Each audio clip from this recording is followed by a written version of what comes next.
Hola a todos, vamos a seguir hablando sobre la historia clínica. Estamos en los signos y síntomas cerebrales de focalización. Ya hablamos sobre los pares craneales. Vamos a hablar entonces sobre la fuerza muscular, sobre los reflejos, los diferentes tipos de sensibilidad, qué es el tono muscular. Vamos a hablar de la coordinación motora, alteraciones de la marcha más características que podemos ver en neurología, alteraciones del habla y los signos de irritación meningia o meningismo. Bien, siempre hacemos este repaso de la vía ascendente y de la vía descendente, recordando que la vía descendente comienza con esta neurona motora superior, cuyo axón se prolonga hacia abajo con el nombre de corona radiada. Cuando pasa a nivel de los núcleos basales se llama cápsula interna. Luego pirámide, que el 95% de las fibras se cruzan para el otro lado. Hecho de suma importancia que explica por qué una lesión de terado se manifiesta de terado del cuerpo. Más sin embargo, hay un 5% de las fibras que no se cruzan y pasan de forma directa. Luego se forma la raíz motora, que se proyecta hacia el músculo en la unión neuromuscular. Siempre hacemos estos repasos para que el estudiante mantenga esa correlación anatómica. Un paciente con una afectación motora de la vía piramidal, tanto de la neurona motora superior o de la neurona motora inferior, va a cursar con un déficit neurológico que va a tener diferentes nombres dependiendo del nivel donde se encuentra esta afectación. Por ejemplo, si está a nivel dorsal, va a tener una paraplegia. Si va a estar a nivel cervical, va a tener una tetraplegia o cuadriplegia. Si está en un hemisferio cerebral, va a tener una hemiplegia. Si afecta solo un brazo por desprendimiento del tronco nervioso, del plexo braquial a este nivel, va a tener una monoplegia, pero también por afectación cerebral, específicamente el área que da inervación a los miembros superiores, va a tener también la misma monoplegia, pero esta monoplegia va a ser muy distinta porque una va a ser de afectación de neurona motora superior y otra de afectación de neurona motora inferior, como hemos repetido en múltiples ocasiones. Si el paciente no puede mover los brazos, tiene una displejía, y en aquellos pacientes en que hay afectación del tallo cerebral, fenómenos isquémicos y hemorrágicos del tallo cerebral, ocurren lo que se llaman síndromes alternos, y es que en una hemicara está afectada desde el punto de vista sensitivo y motor y de pares craneales bajos, pero del otro lado del cuerpo hay una afectación motora, y esto se conoce con el nombre de síndromes alternos, de lo cual hay varios. Lo enfocamos siempre cuando hablamos de las enfermedades cerebrovasculares, como el síndrome de Miller-Gubler, el síndrome de Foville, etcétera, que lo vamos a ver en las enfermedades cerebrovasculares. Cuando evaluamos la fuerza muscular o el sistema de graduación de la fuerza muscular, podemos usar esta escala que va desde 0/5 hasta 5/5, donde 5/5 es una fuerza muscular normal y 4/5 es un paciente que está acostado en la cama, que usted le pide que levante la pierna, la levanta de forma adecuada, por lo tanto le vence la fuerza de gravedad, pero opone una resistencia moderada cuando usted le hace fuerza en la pierna. La fuerza muscular 3/5 es aquel paciente donde vence la fuerza de gravedad, es decir, levanta la pierna, pero no opone resistencia cuando usted le hace fuerza en la pierna, no puede hacerle fuerza a sus manos. 2/5 es aquel paciente que no vence la fuerza de gravedad, por lo tanto no levanta la pierna, no opone resistencia, pero mueve el miembro en la cama, mueve la pierna, mueve el pie sin levantarla. Y 1/5 es el paciente que solo tiene contractura muscular, contrae algunos grupos musculares, y 0/5 es el paciente que no tiene ningún tipo de respuesta motora. Los reflejos, se definen los reflejos como la respuesta que se obtiene ante la provocación de algún tipo de estímulo. Los reflejos pueden ser reflejos osteotendinosos o profundos, reflejos cutáneos o superficiales y reflejos patológicos. Esos son los 3 tipos de reflejos. Volvemos otra vez y hacemos referencia a lo que es la vía ascendente, con la raíz posterior sensitiva cuando asciende. Algunas de esas vías ascendentes se cruzan arriba a nivel del bulbo raquídeo, otros se cruzan inmediatamente cuando entran a la médula espinal. Y volvemos otra vez a hablar de la vía descendente que se cruza en la unión bulbomedular para formar la raíz motora, y esta forma la raíz sensitiva. Por lo tanto, conocer vía ascendente y vía descendente es muy importante para entender toda la neurología y en este caso para entender los reflejos y reconocer cada uno de esos reflejos que vamos a ver a continuación. Empezamos con lo primero, que son los reflejos osteotendinosos o profundos. Estos reflejos es normal que se encuentren presentes. Todo el mundo tiene que tener estos reflejos normal y se obtiene cuando se percute un tendón, una ligera flexión o extensión de la rodilla o el tobillo, dependiendo cuál reflejo estemos buscando. Estos reflejos en las extremidades inferiores son el reflejo rotuliano y el reflejo aquileo. El reflejo rotuliano se busca de 2 formas, o ya sea con el paciente sentado percutiendo el talón, entra la información sensitiva por el asta posterior de la médula espinal y ahí hace un arco reflejo y sale la respuesta motora, que es una extensión discreta de la pierna. De igual forma, el reflejo rotuliano se puede buscar con el paciente acostado. Fíjense cómo el médico coloca la mano por debajo de la rodilla del paciente. Se le pide al paciente que se relaje, que piense lejos, que no piense en que el médico lo esté examinando, para que el reflejo salga de forma espontánea. Se percute el tendón rotuliano y la pierna va a presentar una ligera extensión. De igual forma, el reflejo aquileo se obtiene con el paciente sentado, podría ser percutiendo el talón de Aquiles, se obtiene una extensión del pie.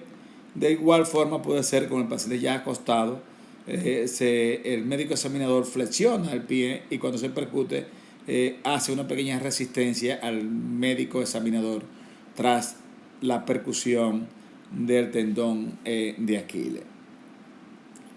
Aquí vemos más o menos lo que estábamos diciendo, el uso muscular, donde se encuentran los receptores de presión y de tacto, cuando entra esa información y elabora el arco reflejo con la raíz anterior o motora que contrae ese músculo o extiende ese tendón.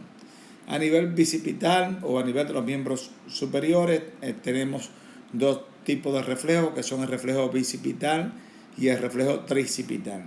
El reflejo bicipital se obtiene percutiendo el tendón del bíceps, para lo cual se puede interponer el dedo del examinador entre el tendón y el martillo, pero también se puede hacer de forma directa y el paciente va a hacer una ligera flexión del antebrazo. De igual forma, el reflejo tricipital se deja el brazo colgante, se percute el tendón del tríceps y el paciente va a extender el antebrazo. Esos reflejos tienen que estar normalmente presentes. Aquí vemos más o menos cómo se produce el reflejo. Todo esto lo pueden leer despacio. La información sensitiva entra por la raíz posterior y luego elabora la respuesta motora, que es la extensión de la pierna. Y esto se llama arco reflejo, esa comunicación que hay entre la neurona posterior sensitiva con la neurona anterior motora, sin que participe el sistema consciente, sin que participe el cerebro. Esto se elabora aquí en la médula espinal y la respuesta se obtiene a través también de la médula espinal. Entonces, los reflejos se puede clasificar dependiendo del tipo de reflejo que se obtiene en normal, cuando tiene 2 cruz, este es de los reflejos normal, pero cuando no hay reflejo se evalúa como que tiene 0 en reflejo. Cuando está hiporrefléxico tiene 1 cruz, cuando está hiperrefléxico tiene 3 cruz y cuando ya tiene clonus tiene 4 cruz. ¿Qué son los clonus? Son estos: cuando flexionamos de forma abrupta el tobillo, se tienen unas sacudidas repetitivas, sincrónicas del tobillo, una sacudida. Igual se puede buscar a nivel de la rótula. Obviamente estos pacientes que tienen clonos son pacientes que tienen algún tipo de déficit neurológico importante. Un paciente que esté caminando de forma normal, muy raro se presente con clonos. Estos pacientes ya tienen algún tipo de trastorno para la marcha, tienen un cuadro mielopático. Les recomiendo, para que vean mejor el clonus, que busquen por YouTube, pongan así la palabra clonus y vean algunos médicos examinando a los pacientes y vean estas sacudidas abruptas que se presentan en los pacientes que tienen lesiones espinales o lesiones cerebrales de las vías largas descendentes a nivel motor. Otro tipo de reflejo que vamos a encontrar son los reflejos cutáneos o superficiales. Estos reflejos cutáneos o superficiales tienen que estar presentes siempre. Cuando no están presentes, pues obviamente indica que hay algún tipo de patología, algún trastorno de la vía piramidal.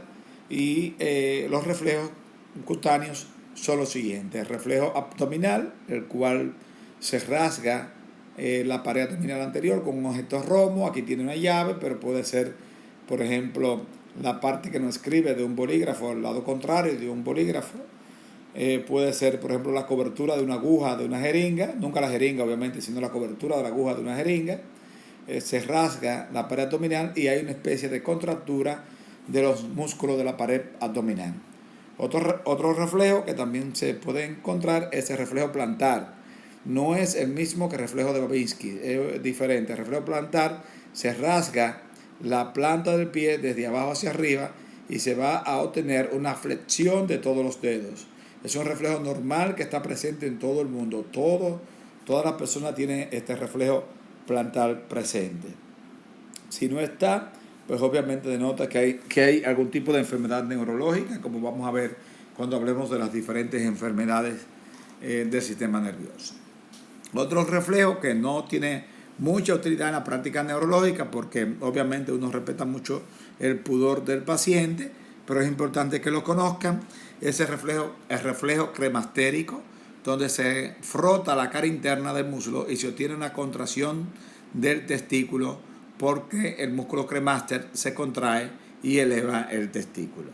Igual, otro reflejo que casi no se busca es el reflejo bulbo cavernoso, donde se comprime el surco balano prepucial y produce una contracción del esfínter anal. Este tipo de reflejo, igual que el reflejo anal, que es estimulando alrededor del ano, donde se obtiene una contracción del esfínter anal. Estos reflejos son usados para evaluar pacientes con lesiones espinales, con una paraplegia o una tetraplegia. No son usados en la práctica neurológica normal, en la consulta normal. Bien, entonces, también además de los reflejos osteotendinosos y los reflejos cutáneos que tienen que estar presentes normalmente, también vamos a encontrar los reflejos patológicos, los cuales no deberían de estar presentes. Todos estos realmente no deberían de estar en un paciente sano, y cuando se encuentra presente denotan algún tipo de patología de la vía piramidal o algún tipo de trastorno importante del sistema nervioso. Vamos a ver, por ejemplo, el reflejo de Babinski, donde rasgamos la planta del pie y se obtiene una extensión del primer dedo con una flexión de los demás dedos restantes. Este reflejo de Babinski se encuentra normalmente presente en los niños hasta el año y 6 meses más o menos de edad. Está presente, luego desaparece. Y obviamente en un paciente que esté en estado vegetativo crónico persistente, en un paciente que tenga un daño cerebral importante, conectado a un ventilador, pues lo vamos a encontrar también que se encuentra presente.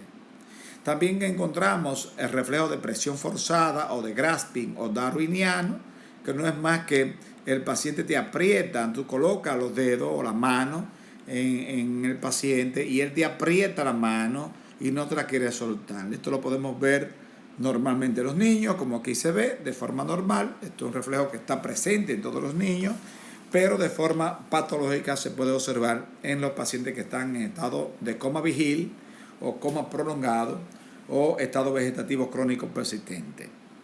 De igual forma también el reflejo aquí al plantar a nivel de la planta de los pies que no está colocado dentro de estos reflejos, pero se nos olvidó colocar aquí el reflejo plantar. Si se aprieta la planta del pie del bebé, pues usted va a ver que hay una flexión normal de los dos piecitos, y esto pues en los adultos se puede encontrar presente también en los pacientes con daño cerebral importante.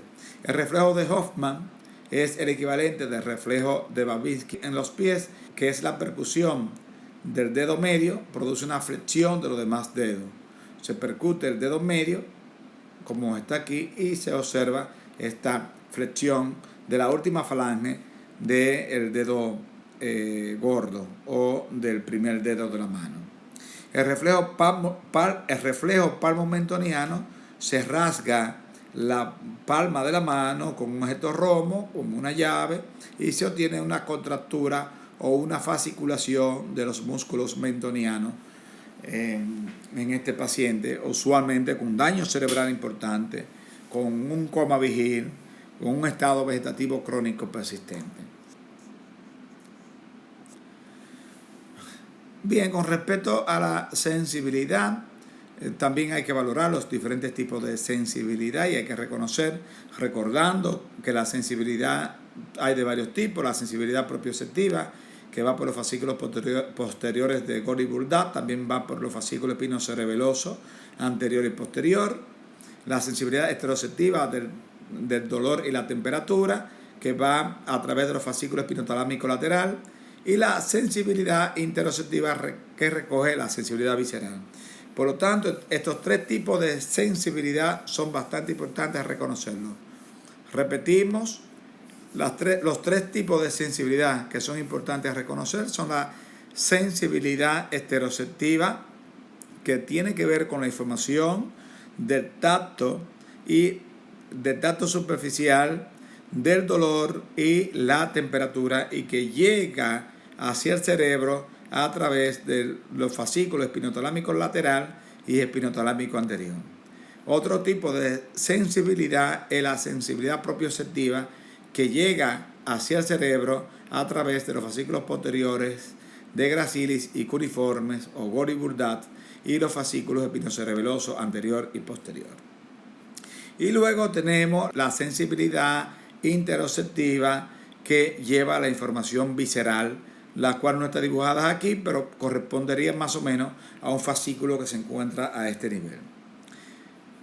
La sensibilidad esteroceptiva o táctil, dolor, temperatura, se evalúa colocando parte de objetos fríos en ciertas extremidades. Por ejemplo, el mango del martillo del examinador siempre está frío, y si el paciente lo percibe como frío, o se frota eso a veces y se pone caliente también, y le dice está frío o está caliente, y así se evalúa la sensibilidad. La sensibilidad propioceptiva es el sentido de posición de los músculos y articulaciones. Se le pide al paciente que cierre los ojos y se le mueve el dedito hacia abajo o hacia arriba. El paciente tiene que saber hacia dónde está ese dedo, y ahí evaluamos la sensibilidad propioceptiva.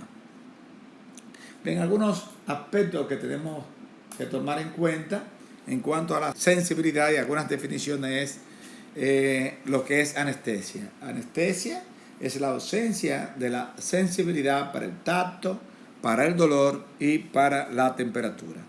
Otro término importante es lo que es hipoestesia, que es una disminución de la sensibilidad para el tacto, el dolor y la temperatura, y la alodinia, que es una sensación desagradable de un estímulo. La hiperalgia o hiperestesia es una ampliación de la respuesta dolorosa, y la hiperpatía es una sensación prolongada post-estímulo. Bien, algunos términos importantes con relación a la sensibilidad que tenemos que conocer es lo que es la estereognosia, que es la capacidad de reconocer los objetos con el tacto. Es decir, usted toca un celular, usted tiene que identificar que eso es un celular. Usted toca un bolígrafo, usted reconoce que es un bolígrafo. La parestesia es la capacidad de distinguir la posición o movimiento de los músculos y articulaciones. Es decir, a usted le dice que cierra los ojos y le mueve el dedito gordo, usted tiene que saber si está para abajo o si está para arriba. La barognosia es la capacidad de distinguir el peso de los objetos, saber qué objeto pesa más y qué pesa menos, y la parestesia es la capacidad de distinguir la vibración de algún objeto. Bien, en cuanto a nivel sensitivo, sobre todo esto lo utilizamos cuando evaluamos un paciente con una lesión espinal y queremos ver dónde está el nivel sensitivo. Para esto es muy útil reconocer los dermatomas. Tenemos que saber que a nivel del ligamento inguinal, el dermatoma que corresponde es el dermatoma T12. Por lo tanto, si un paciente está parapléjico y usted va palpando, tocando y le pregunta al paciente, usted siente aquí, rozando con una llave, con cualquier objeto romo, siente aquí igual que aquí y lo va rozando. Usted dice no, y va subiendo hasta que siente normal.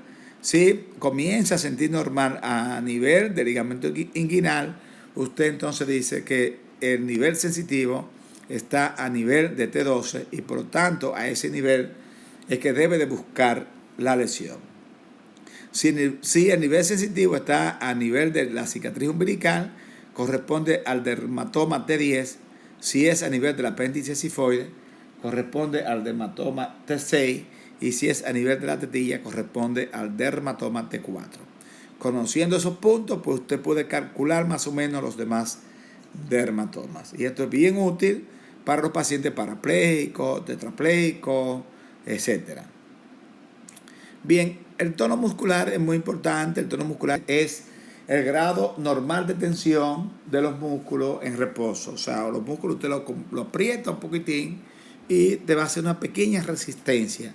Eso es lo que se conoce como el tono muscular. ¿Por qué? Porque llegan esa información a través del uso neurotendinoso y del uso neuromuscular hacia la raicilla posterior y elaboran esa respuesta tensora. Este tono muscular puede estar disminuido en los pacientes con enfermedad de motoneurona, como en este caso, fíjense la gran atrofia muscular que hay de los músculos supra e infraclaviculares en este paciente, como puede estar aumentado en este caso, por ejemplo, el paciente deportista con uso de esteroides o en pacientes que tienen algún tipo de patología de motoneurona o enfermedad de Parkinson. La coordinación motora, cómo se coordinan los movimientos finos, y quién coordina los movimientos finos. El cerebelo es el órgano que coordina estos movimientos finos, cómo se examinan, y también interviene el sistema vestibular a través del nervio vestíbulo coclear. ¿Cómo se evalúa la coordinación motora en nuestro consultorio? Se le pide al paciente que se toque un dedito y otro rápidamente, y uno ve cómo lo va haciendo, o si se va tornando torpe. También se le puede pedir al paciente que se abroche y desabroche los botones de la camisa. También se le pide al paciente que le toque el dedo al examinador y que rápidamente se toque la punta de la nariz. Esto se puede hacer también con los ojos cerrados. Y si uno ve que la mano cae torpe sobre la nariz, pues entonces diagnosticamos que hay algún tipo de trastorno de la coordinación motora o diadococinesia. El equivalente de la prueba dedo-nariz arriba en la cara es talón-rodilla en la pierna. Se le pide al paciente rápidamente que coloque su talón en la rodilla y ahí evaluamos cómo está su coordinación motora. De igual forma, ponemos al paciente a que camine con los ojos cerrados, pequeños pasitos cortos, a ver si se cae, que abra los brazos hacia adelante y hacia los lados, que cierre los ojos, que se ponga de pie, a ver si se cae hacia uno u otro lado, y con esto evaluamos la coordinación motora y el equilibrio, donde tiene gran importancia el sistema vestíbulo coclear y también el cerebelo en conjunto.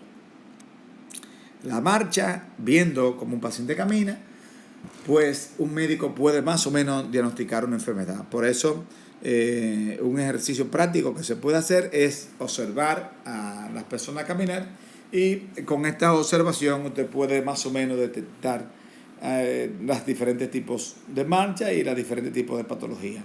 Así tenemos, por ejemplo, la marcha atásica o parética. Es una marcha que se ve en pacientes con patologías del cerebelo y en la tabla dorsal, donde existía mucho la neurosífilis. Es el paciente que camina con una base de sustentación ancha porque no siente la presión en la planta de los pies y siente como si estuviera caminando en corche puma. Afinca mucho la planta de los pies porque la presión profunda no la siente. Luego tenemos la marcha cerebelosa, que es la marcha del paciente borracho. Se ve en pacientes con patología del cerebelo, un tumor en el cerebelo. Es un paciente que camina con las piernas abiertas y temblorosa. Abre los brazos también con la intención de mantener el plano de sustentación, de no dejarse caer, mantener el equilibrio, y se ve en patología cerebelosa. Tenemos la marcha en estepeaje o la marcha equina, o la marcha que se ve en los pacientes con polineuritis, cuando tiene afectación distal de un nervio, pues este paciente camina levantando exageradamente la rodilla porque tiene el pie péndulo, y cuando camina arrastra la punta del zapato y tiene que elevar demasiado la pierna para despegar el pie del piso. Luego tenemos la marcha espástica o en tijera, que se ve en pacientes con hipertonía de tipo piramidal, por ejemplo los pacientes con paraparesia espástica tropical, o los pacientes, por ejemplo, con esclerosis múltiple, o los pacientes que tienen, por ejemplo, una parálisis cerebral infantil. Cuando crecen, estos niños tienen una marcha con ambas piernas duras e hiperrefléxicas, tambaleante, que puede tener también afectados los miembros superiores. Luego tenemos la marcha hemipléjica o del segador, porque parece como una persona que está cortando el arroz con una hoz. Es el paciente que recoge el brazo, el pie lo tiene en aducción y camina con este lado hemipléjico completamente. Y esto es muy característico en los pacientes que han tenido algún tipo de derrame o infarto cerebral con una hemiplegia completa. Y luego tenemos la marcha parkinsoniana, que es una marcha de pasitos cortos, temblorosa, y el paciente camina doblado hacia adelante. Los trastornos del habla, hay 3 tipos de trastornos del habla básicamente, que son la afasia, la disartria y la voz escándida o voz cerebelosa. La afasia, el lugar donde está la lesión es en el cerebro. La disartria, la lesión está en los pares craneales bajos que le dan inervación a la lengua. Y en la voz escándida o voz cerebelosa, la lesión está en el cerebelo, que coordina los movimientos finos, incluyendo los músculos de la lengua. Entonces, en la afasia puede ser de varios tipos. Puede ser motora, cuando se afecta el área motora del habla, que es el área 44 o 45 del mapa de Brodmann, o área de Broca, que se encuentra aquí en el hemisferio dominante o hemisferio izquierdo en la mayoría de los individuos, o sensitiva, cuando se afecta el área de Wernicke, que se encuentra en el extremo posterior de la cisura de Silvio en el hemisferio dominante. En la afasia motora, el paciente no puede expresar lo que quiere, no puede hablar, las palabras no le salen. Y en la afasia sensitiva, el paciente no entiende lo que le dicen. Hay afasia mixta, donde tiene componente motor y sensitivo. La disartria o voz estropajosa es la voz del paciente borracho. El paciente que ha tomado unos tragos, que la lengua está pesada, pues tiene una disartria. El paciente que tiene una voz pesada tiene una disartria. La voz cerebelosa o la voz escándida se ve en los pacientes que tienen afectación cerebelosa, y es que estos pacientes, como no tienen buena coordinación motora, la lengua puede pronunciar la palabra de forma adecuada, pero la voz es apagada y lenta por afectación del cerebelo. Es muy característica, es una voz como con un eco. Bien, ahora vamos a pasar a otra parte, que son los signos de irritación meningia o meningismo. Puede estar presente en una meningitis, pero también puede estar presente en una hemorragia subaracnoidea, donde no hay ningún proceso infeccioso, pero sí hay un proceso irritativo a nivel de las meninges. Tenemos el primero, que es la rigidez de nuca, muy característico como un signo de meningismo. Segundo, el signo de Kearney se produce cuando hacemos una flexión del muslo sobre la cadera y una extensión de la pierna sobre el muslo, y eso le provoca al paciente un gran dolor en la espalda por irritación de las meninges. De igual forma, el signo de Brusinski, que se obtiene cuando hacemos una flexión forzada del cuello, el paciente involuntariamente flexiona la pierna para cortar el espacio meningio y disminuir el dolor que produce esta maniobra. También vamos a valorar en nuestro paciente lo que son los signos y síntomas neurovegetativos. El sistema nervioso neurovegetativo se evalúa de diferentes formas, viendo las secreciones glandulares, evaluando la frecuencia cardíaca, si está taquicárdico o bradicárdico, viendo las pupilas. Una pupila dilatada indica obviamente que hay una afectación de la parte parasimpática del tercer par craneal. Si por el contrario la pupila está pequeña y miótica, pues podríamos evaluar que tiene un síndrome de Horner, por lo tanto está afectada la parte simpática del sistema nervioso neurovegetativo. Pero una parte muy importante en los pacientes con alteraciones del sistema neurovegetativo es lo que se conoce con el nombre de signo o triada de Cushing, que se ve en los pacientes graves, comatosos, en los pacientes que están en estupor. Y es que estos pacientes con afectación neurológica van a tener hipertensión arterial, van a tener bradicardia y van a tener una bradipnea refleja, trastornos respiratorios. Estos trastornos respiratorios pueden ser de diferentes tipos. Encontramos, por ejemplo, que esta es la respiración normal, una respiración en reposo, profunda, sub y baja, y esta es una respiración ya alterada, que es una respiración frecuente y superficial. Esta es una respiración normal y esta es una respiración típica de un paciente, por ejemplo, de una neurosis de conversión, un paciente que esté hiperventilando, un paciente que esté nervioso. Pero ya estas son respiraciones anormales, por ejemplo, característicos de pacientes que están en estupor o en coma. Por ejemplo, la respiración de Kussmaul es una respiración profunda y rápida, pero regular. La respiración de Cheng-Sto es una respiración rápida y luego hay una apnea prolongada y luego rápida. Y la respiración de Biot es aquella respiración que no tiene ningún tipo de patrón respiratorio ni orden alguno. Hasta aquí terminamos todo lo que es referente a la historia clínica.